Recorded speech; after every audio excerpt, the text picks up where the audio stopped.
Hey guys, welcome to the Learn Feng Shui podcast, where you'll learn Feng Shui from a classical point of view, taking out the myth and superstition. So if you're interested in learning Feng Shui, Chinese astrology, all things Chinese metaphysics, as well as the superstitions and myths that connect it all, you'll enjoy learning Feng Shui with me.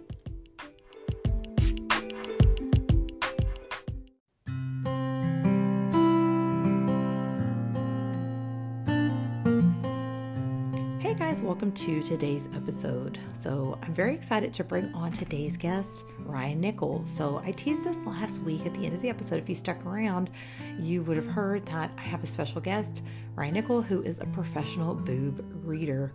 And you heard that right. So just a couple different things before we get started. Number one, this is really the first episode I've ever had to put an explicit warning on, not because I do think the subjects are very tame. I do think things are personally very professional and it's kind of straightforward way. However, the topics do include things about our bodies and sexuality, and per Spotify guidelines, I did have to check that it was an explicit episode. However, nothing is crass or anything like that. I really want to approach the subject in actually a very practical way, because it brings me to point number two. Okay, so you may ask, what does this have to do with Feng Shui? And it doesn't really have anything to do with Feng Shui. However, I do like to bring different perspectives. It kind of falls in the realm of metaphysical, right? It's this intuitive reading, but it also falls into the category which Feng Shui falls. So in the 5 arts of Chinese metaphysics, we have Feng Shui, which falls into the category of physiognomy. Physiognomy is the study of the shape or appearance of something, and in Feng Shui's case, it's your environment. Well, in Ryan Nichols' case, it is actually the appearance and shape of breasts and nipples that he reads to get an intuitive reading. And I'm going to let you listen to the episode, and we're going to go into how all that is done. But just your, kind of a little intro for today's episode. If it's not for you, you're more than welcome to skip this episode today, and we can still be friends. So anyway, let's get into today's episode. I think you'll find it as fascinating as I have, and just a very insightful conversation. Let's get into it. Ryan Nichols, professional boob reader. Hey guys, I want to welcome a special guest today, Ryan Nichols. So Ryan Nichols is a different kind of reader. Before we get into his bio, we've heard of face reading. We may have even heard of palm reading, right? We've heard of these different types of readings, right?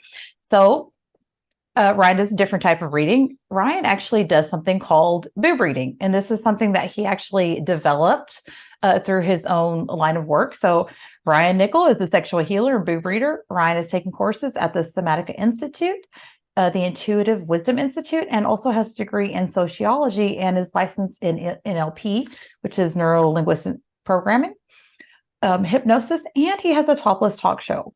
So Ryan helps women and couples find healing and release trapped negative emotions, including shame and trauma centered around sex, giving them a second chance of love, a new lease on life, and the ability to move forward from the past.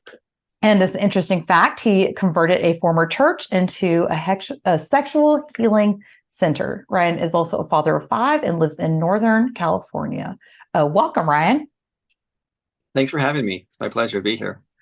Awesome. So you didn't start out as a boob reader or a sexual healer. So kind of getting into how you shifted. I think it's very interesting. I've seen a lot of people, they'll shift in from these very practical, maybe even corporate positions, and they go into something more intuitive, or maybe they have to use, kind of use their that intuition, kind of tap into a different side of things.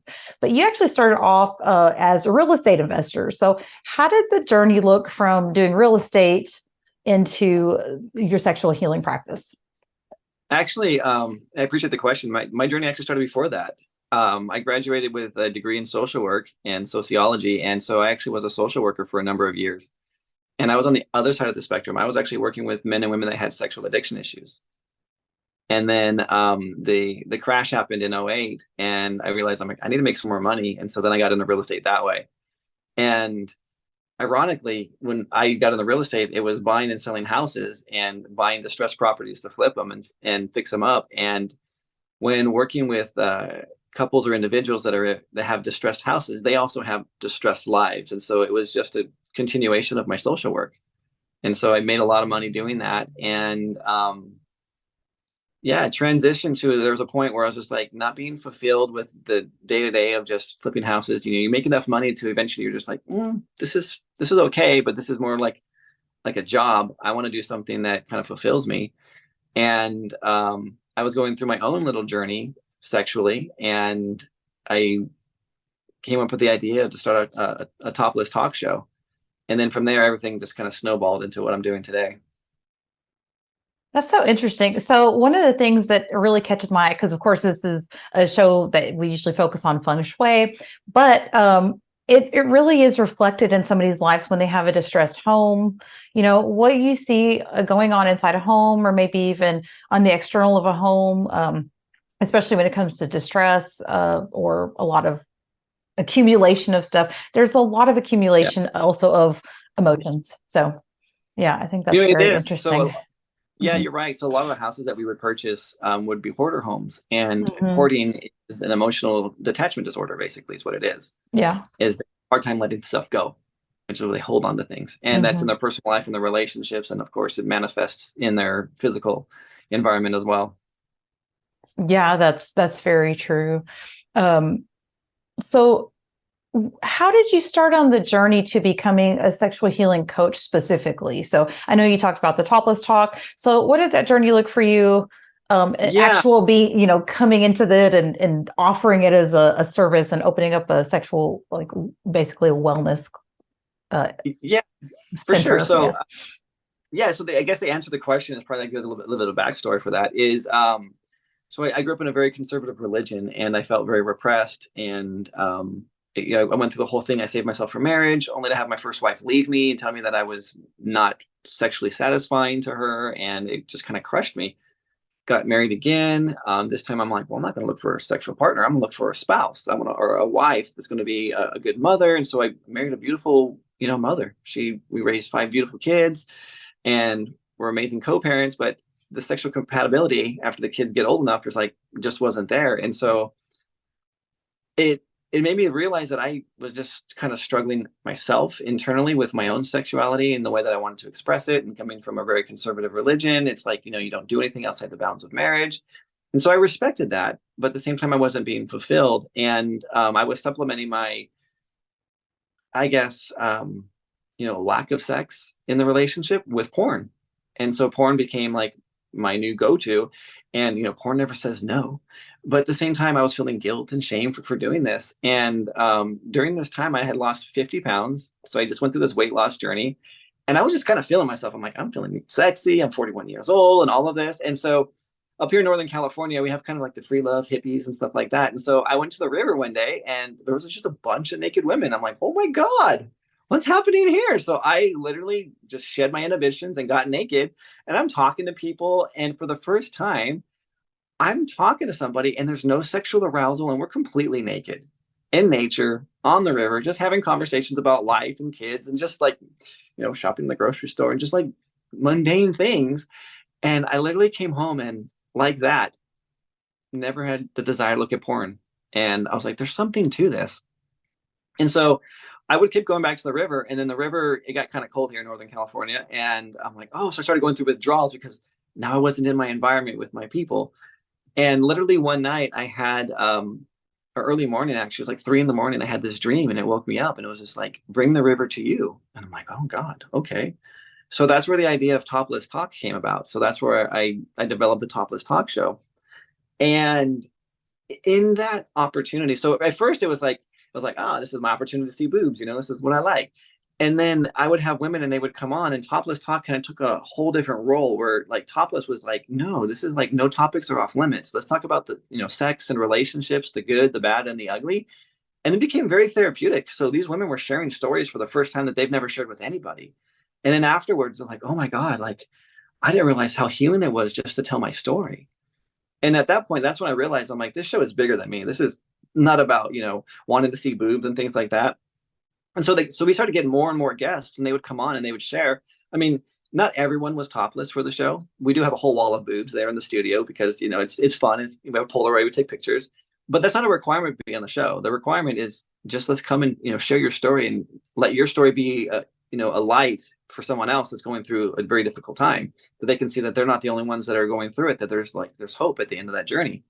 And it was at that point where I realized that I'm actually talking to people in a very therapeutic way, that I realized I'm like, this is more of a therapeutic show than it actually is entertainment. And so it was at that point when I realized I need to actually go back to school, get, further my education and become more trauma aware.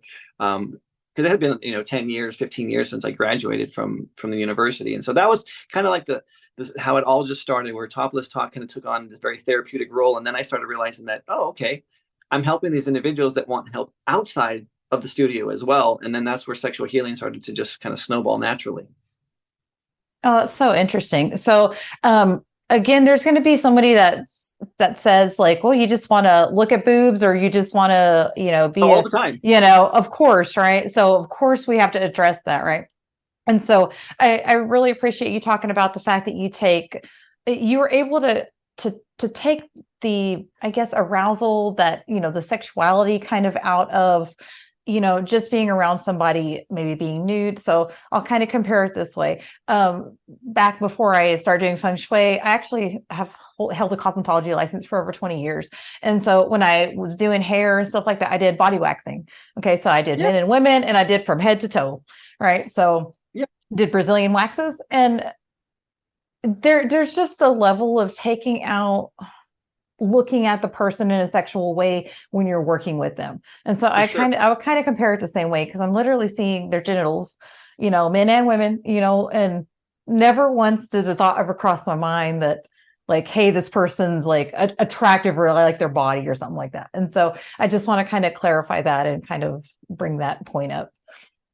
That's a good point too. So the two main things that I get, I don't know if you want to call it like a backlash for, is, oh, this guy's just a pervert, he wants to see boobs. And the other thing is, isn't he married? What's wrong with his wife? He should be ashamed of himself.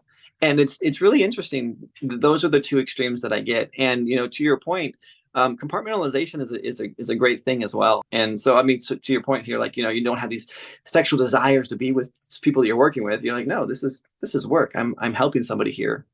So what does the coaching look like? So what I've discovered, and this is from my own personal journey, so I went through this myself, is that the body keeps score. Mm-hmm. And so since the body keeps score, but no one has taught us, like, well, how do we even the score? We don't want to walk around with this body that's just getting beat up everywhere we go because of all the experiences that we've had. And the thing that I recognize about trauma is that trauma isn't necessarily what happens to us, but it's what happens inside of us as a result of what happened to us. So like, you and I can go through the same event, and one of us can come out perfectly unscathed, and the other person can be like, like traumatized for life. It's because it's an true process. And so what happens is these emotions, the trauma, these negative experiences, they get trapped inside of us, and they cannot be moved energetically. And so what I've discovered is that if I can identify what someone's, core emotional wound is, then I can also identify how to heal that person. And what I've noticed is that the body, its natural desire is to heal itself. And so if we have these negative core wounds that we have, the body wants to serve up experiences that are going to give us an emotion that's going to help eliminate the core wound emotion. And so sexuality is a huge part of that. And so what I've discovered is that we have natural sexual healing desires as well. And these natural healing desires that we have that are sexual are going to create an emotion for the person to heal the emotional wound that they have.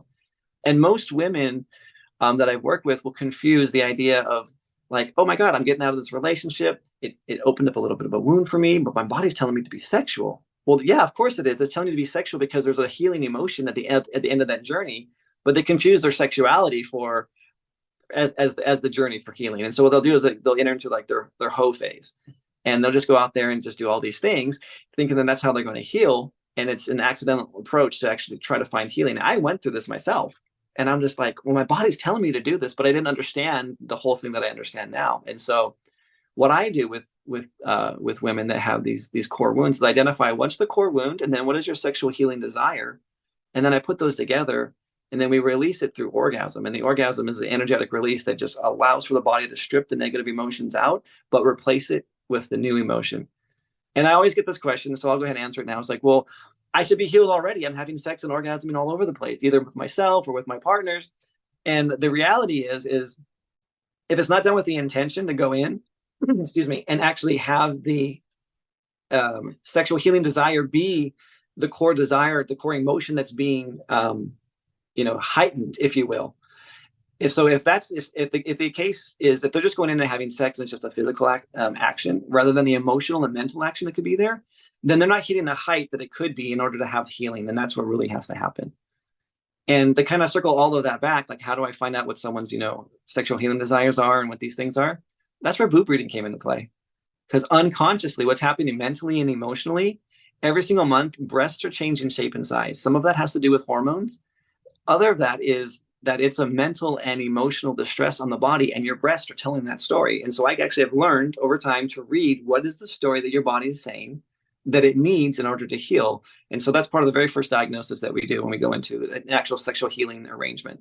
Before we move on, one of the things I guess I want to mention about release through orgasm is that we hear, I don't know how much you follow like different metaphysical or like practices like that, but there is things called like sex magic where you perform sexual acts to manifest, exactly. Yes. And so I do think there really is something to the release in sexual power that, that I guess an orgasm can bring forth, Yeah, sex magic is something that I actually do practice.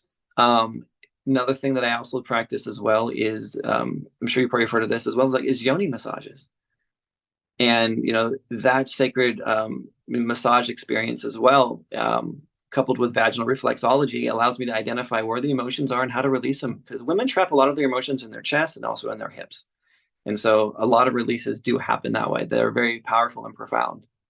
Even feng shui falls into the category of physiognomy, which is the study or shape of the appearance of something. I mean, literally, boob reading is just the study of the shape and the appearance of the boobs. But you also get an intuitive reading when you do. So you look at the physical appearance of the chest, and then you have almost like I would say like a psychic reading or an intuition reading, but you call it tuition, which I think is really cool.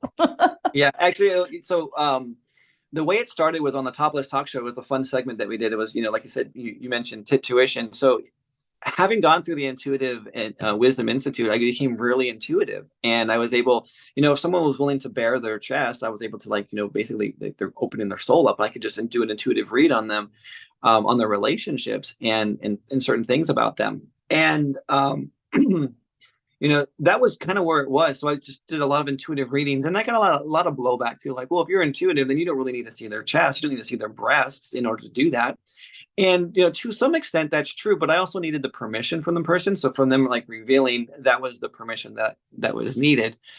But then I went back and I listened to all of my readings, and I was looking at all of because I have pictures of the breast that I've done readings for, because some of the readings were in person, some of the readings were just from a photograph that they sent. And I started looking, and I recognized patterns, and I was like, oh my God, there actually is a physical pattern that matched the intuitive reading. And so it was probably about 6 months ago when I did that research. I went back and started looking at all the shapes and sizes and nipple placements and things like that I recognized the pattern. But then I also discovered a few different things that I was missing before. I was like, oh my God, I didn't see this before, but now this makes sense. So yeah, now I actually do physically read the breast. So it's an actual true boob reading, and with the intuitive tuition at the end. And it's really interesting because now when I do the tuition, it's backed up by the reading beforehand. And I'll be like, and this is why this is happening. And it's just these huge aha moments for these women. And then some of them start crying, and they're like, I've always felt this, but I didn't know why. And it's just a beautiful experience for them, because now they realize that a complete stranger who knows nothing about them. And this is why I do the boob readings first, is because before I get their personal story, I want to prove to them, like, hey, I really can tell a lot about you without ever knowing you. And that garners a lot of trust, especially when you're talking about intimate, relationships and things like that, when sexual healing. And so when I start with the boob reading, that really opens them up to like, okay, what else can this guy help me with? If he can see this much from a picture or in person, not even knowing me, then I definitely want to go on this journey with this guy. That's one thing I was going to ask you about too, because I mean, bearing your body, and trusting somebody with, a sexual healing journey does take a lot of trust. So, how in addition to that, how else do you help build trust with your clients? It's usually a gut feel. I hear this in the first meeting with the person. They're like, I trust you completely. Like, I have this trust. You have these very soft eyes. I can tell that you're not predatory, that you're actually truly here to help me. And oftentimes, like, I'll cry with people. Like, I'll be given a reading and they'll hit me hard. And I'm like, oh my God, like, I did not know this about you. And she's like, what? I'm like, and I just say it. She's like, and then she's crying because she's like, shit, I thought I was hiding this. So you are very easy to talk to though, because I feel like I could just sit and chat with you, and like we're friends or something, like we could have coffee or something and we could just chit chat. So I do feel like you're a very trusting person. And again, that just kind of goes into, I mean, I guess you have to be. I think the reality is that I really don't have, like, there's no predatory feelings. There's no like sexual manipulation happening at all. This is just me honestly just trying to help somebody move on. And that's the real gratification that I get, is knowing that I've given someone a second chance to find love without the entanglements from the past creeping in and destroying that relationship or sabotaging it. That's exactly what I was going to say. Yeah. So I do feel like for a woman, I know we're talking ahead of, press and record. For a woman that deals with things like shame and trauma and, just for all kinds of reasons, and maybe unable to move on or even be satisfied sexually, I think that it's so important to maybe even work through that with a man, especially when maybe their man has caused trauma, so I think that's super important to be able to know that you can trust a man like that, and to move on, I suppose, to I've find that worked with closure. I've never worked with anyone that has had trauma that hasn't been caused by a man, Yeah. And that's unfortunately. very sad. Yeah. Yeah. So that's very sad. I think there's so many stories, especially with now with the Me Too, and so I don't know if you follow celebrity stories, but I do, like the Danny Masterson thing, where like all of these horrific stories come out. Yeah. They're coming out, and I just think that it's a time, maybe in history, that it really is going to be the woman taking charge of their own healing, the sexuality, really standing up for themselves and speaking out and stuff like that. So I do think that's It's a bit of a on the challenge though, because, precipice, I suppose. well, some of the women that have, for example, taken charge of their sexuality, there's different energies that they tap into, and sometimes they become very masculine in their approach, and then they look for very submissive men. But what happens is they're not able to get off, or to climax or to have orgasms, because they're the ones that are the dominant ones in that relationship, and the submissives are not being able to provide them what they need. And this is probably, I don't want to make a blanket statement, but the women that I've worked with, this has been a lot of their challenges, is that they can't get out of their head now, because now they're like thinking like, well, maybe there's something wrong with my body, maybe there's something that I've done wrong here. And so all it is just the energy shift that they've taken, and so they're trying to find that balance. And so some of them reach out to me, they're like, look, I've been with, case in point, very successful doctor here in town. She's been with 110 people in the last 3 years, and she says only 5 have actually got to me to where I've been, where I've needed to actually go to actually climax. And she said, then they required a lot of alcohol, and those were the 5 dominant men who kind of just like put me in my place and let me just be submissive. And because she's very successful, she's very powerful in what she does, she finds men that are subservient to her, and that's why her sexual frustration is that these men are not able to please me. And when the reality is that she's choosing partners based on a wound, because she went in, not to get too deep into her personal story, but she felt inferior as a woman and became very powerful. And so now she only looks for men to, lack of a better word, control and show that she's better than, and they're not able to please her because she doesn't allow them to please, because she thinks she's better than them. And so it's this cycle that she's in. That's when we met up. And so that's how I've been able to help her. I suppose we fall into the trap of those patterns, and they can be hard to break. I think, they can be very hard to break. And I think a lot of women do unfortunately have trouble climaxing. And to me, that's sad. You know what I mean? Like, So, kind of circle that back to, so that's the educational aspect of it, but bring it into like the sexual healing realm. I'll have women that'll come in and they can't get out of their head and into their body. And they're like, well, I'm thinking about my partner. I'm thinking like, oh, maybe he's getting tired, or maybe he doesn't want to do this, or maybe he's not as attracted to me as I thought. And all of those are just symptoms of a deep core wound of worthlessness, that they feel that they're not worthy of it. Like, oh, I'm not worthy for this person to spend this kind of time and devotion to get me to where I need to be. I'm just going to serve him, and I'll just give him what he needs. And that makes me happy. And that's a lie, because it really doesn't make you happy. It may make you happy the first or second time, but prolonged in a relationship or a marriage, it's not. And it stems from a core wound that happened to him as a child or early on about, not being worthy, worthlessness. Something happened where they were rejected, and that's how they internalize that. And so the only other way and so the sexual healing desire that I've learned to match up as well with like say worthiness is desirability. So the cure is actually what they don't want, is the person to actually spend time and to love on them and to really focus on their pleasure and let them know that they really are desirable. And that's the healing wound that'll actually heal their wound. and so you actually work with couples also. So what does it look like when you work with a couple? I mean, it's the same sort of basis of identifying and So stuff like that. I've never had a man identify like, hey, can you help me? It's usually been a woman that I've worked with, and they've gone and they found a partner who they're emotionally attached to, but maybe the physical aspect isn't there. And they're like, hey, can you work with us on this? Can you teach him some of the techniques that you know? Can you teach him this? And he's open to it because he's in love with her and he's not ashamed, and he realizes that there's no threat. Like, I'm not going to steal his wife or his woman or anything like that. And so it's usually referral based. So yeah, it's usually someone that I've worked with in the past. And rightfully so. Like, they've raised their standards. They're like, okay, I'm no longer going to play down here. Like, this is what I deserve. I'm worth it. And they find a guy who's on par with them, energetically, emotionally, and things like that. But maybe his sexual game is not where it should be. And no shame in that, because God, I didn't even know. I'm 41 years old, only 2 women my entire life, and I wasn't satisfying anybody because I didn't even know how to do that. I literally had to hire coaches to teach me how to do this. And so I spent close to $50,000 in my personal education to become where I'm at today. And so I bring these people in. I'm like, hey, this is a beautiful experience for you guys. You're going to grow and bond and heal together, and you're going to elevate each other. And so that's how it's approached.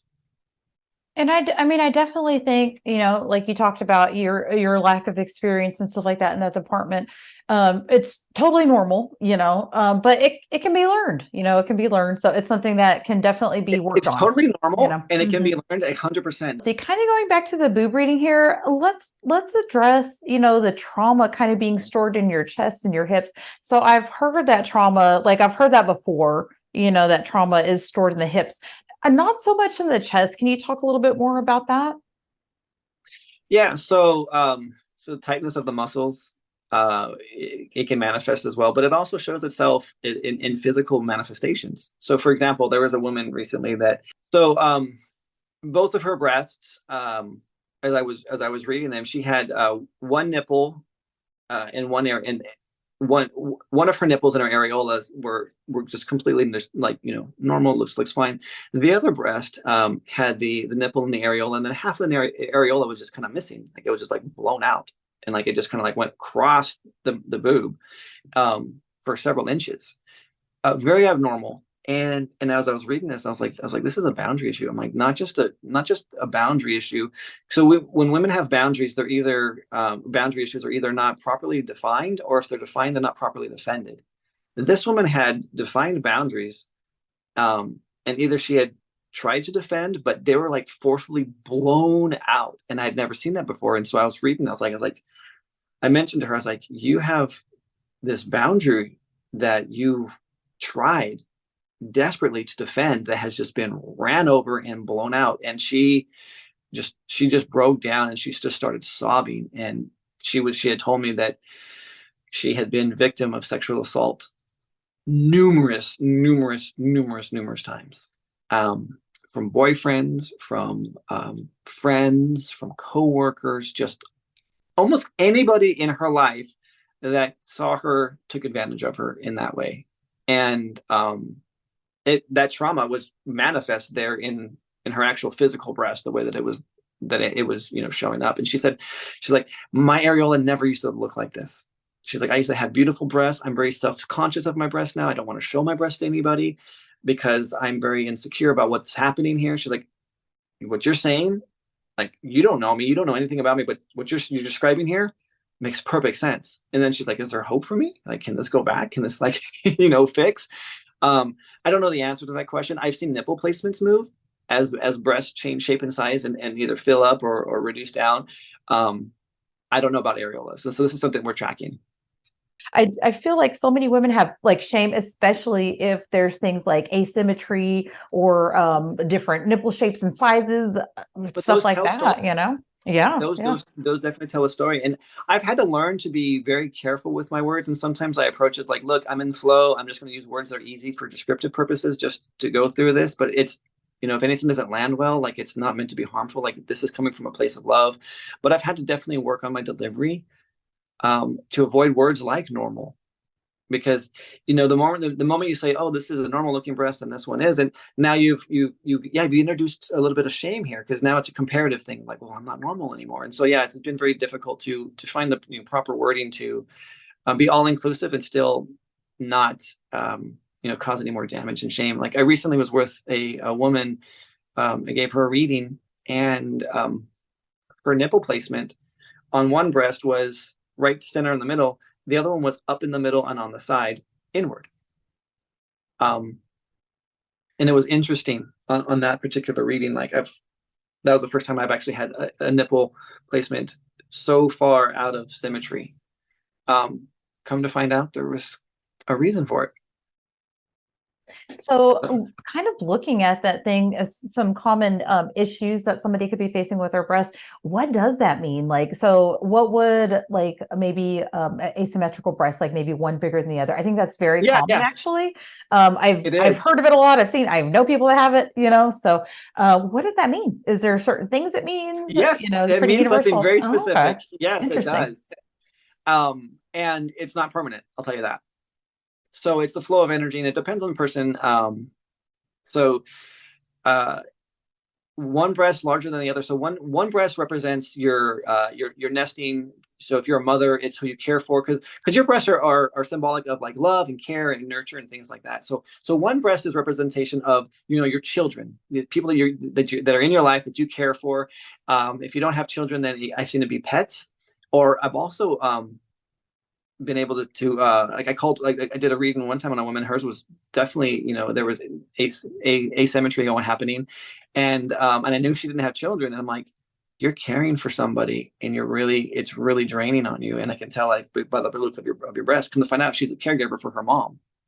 I had no idea. Her mom has dementia and Alzheimer's, and so one side means like it's something that you have care for and love and nurture. The other one is your romantic partner or partners. And so depending on the breast, one being larger than the other means either, typically what it means, if it's kind of deflated, if you will, is that they're they're exhausted, they're expended, there's nothing there to give, and they just have nothing to do. And usually what happens is nipple placement tends to be on the lower side of the breast because it's just exhausted. There's no nurture to give, because that's what happens. If the breast is a little bit larger, and larger means like it's kind of like it's like, if you're breastfeeding and it gets engorged, it looks like it's larger than it should be. That is also a sign that the energy that you have a lot of love to give, a lot of nurture to give, but it's not being received. And so your body's retaining it because your partner is rejecting it, or there's no one to give it to. And so it starts to cause a swell. And that's usually what that means in that particular breast. And that nipple placement will usually be higher because it's ready to give. Like, you're ready to breastfeed your baby. It's like, it's right there. And so that's what I've discovered with the asymmetry, is that it's the flow of energy with the body. So whatever's happening mentally and emotionally is being represented. And so your breasts are changing shape and size. And that's one of the meanings for that, is either you're not able to give the love that you have, or you're giving it and it's not being reciprocated back. So the energy is not flowing back to you. And so you're just becoming deflated because it's just like, I give and give and give and never receive. Or I have so much to give and no one wants it, they're rejecting me. So it's this, it's this dichotomy that's happening. An extra nipple. Have you ever seen an extra nipple? Like, apparently that's pretty common. Yeah. It's a very common thing. I actually never have seen an extra nipple, unfortunately. Oh, I wonder what that would mean. Yeah. And then, Yeah, I so don't know. another common thing that I kind of looked up, I was trying to look up some common differences, that people have in their breasts. Tubular breasts. So I guess very long, and downward type breasts. Yeah. So usually women that have larger breasts are usually a lot more caring and giving, and sometimes to their detriment. So usually what happens is they give so much, too much, that it just becomes a drain on them, that becomes tiring because it's not being reciprocated back. And it all goes back to nipple placement too, because usually tubular breasts will have, and actually I've seen this happen. So tubular usually have the nipple at the very, very bottom of the breast. And when they control the boundaries and they start to flow naturally with like their either with their children or with their lovers, the breasts that are tubular will actually start to rise a little bit, and the nipple placement will come up and they become more bell shaped. And I physically have seen that happen more than once.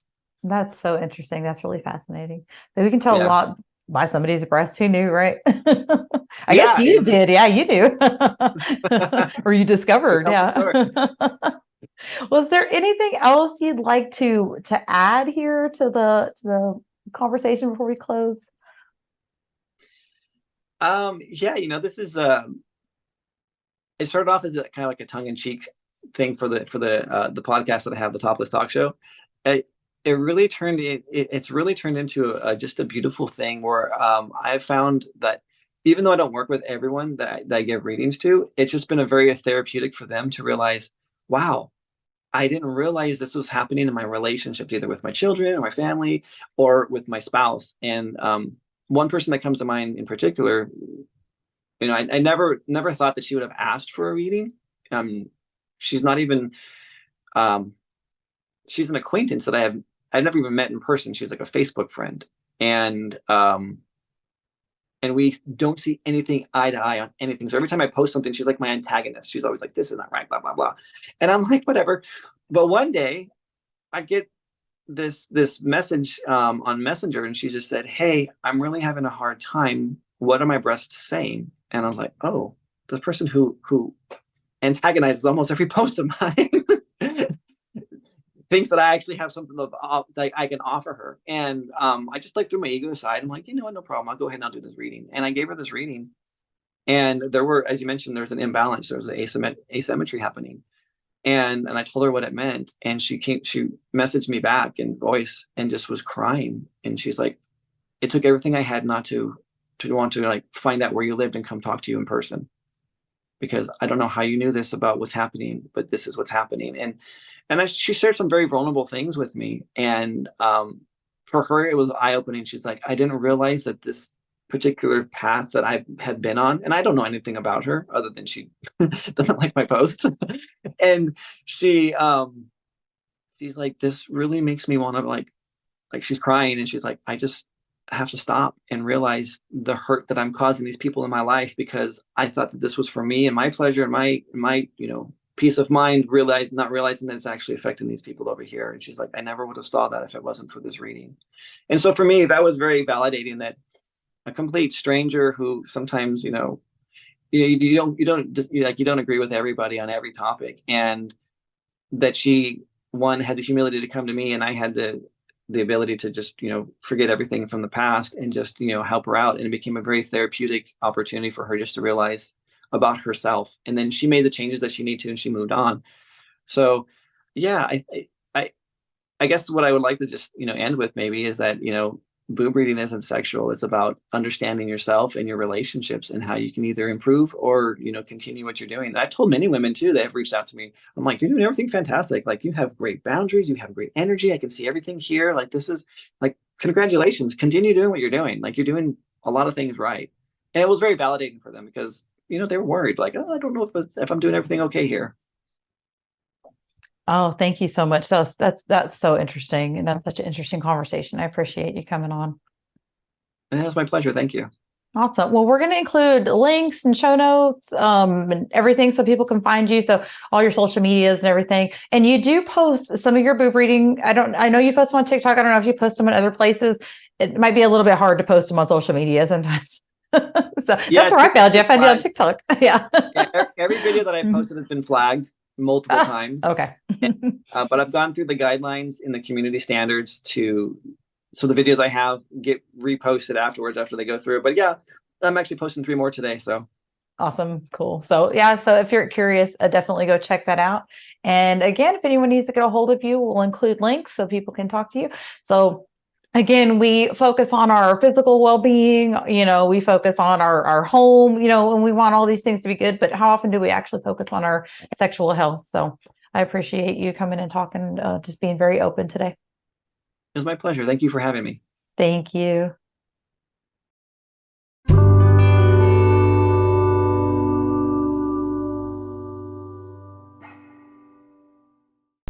All right, guys. Well, I hope you found today's episode insightful. I know I enjoyed speaking with Ryan, and I think it's a part of ourselves that maybe we need healed in some sort of way.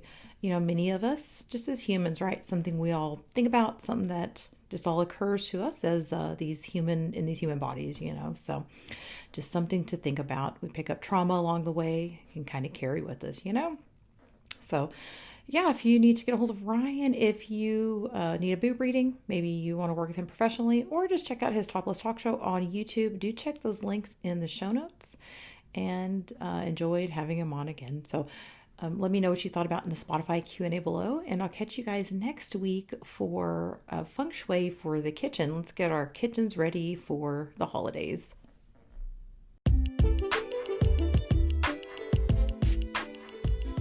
For a free energy mapping of your floor plan, please check the link in the show notes. To support today's podcast, go to learnfengshui.com, sign up for emails, leave a review, and share with your family and friends.